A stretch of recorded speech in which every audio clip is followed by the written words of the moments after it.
সবল করুন। 100 দিনের কাজের দাবিতে সারা ভারত বন্ধ সফল করুন। সফল করুন।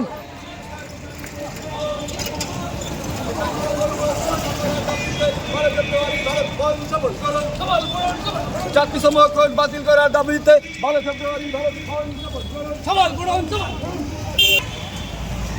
মিছিলটা হচ্ছে, আপনারা সবাই জানেন যে আগামী 12 ফেব্রুয়ারি গোটা ভারতবর্ষব্যাপী বামপন্থী ট্রেড ইউনিয়নগুলো ধর্মঘট ডেকেছে।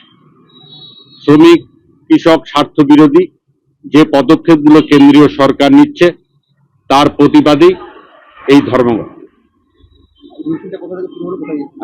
মিছিলটা সুকান্ত মোড় থেকে শুরু হলো, শেষ হবে আবার সুকান্ত মোড়।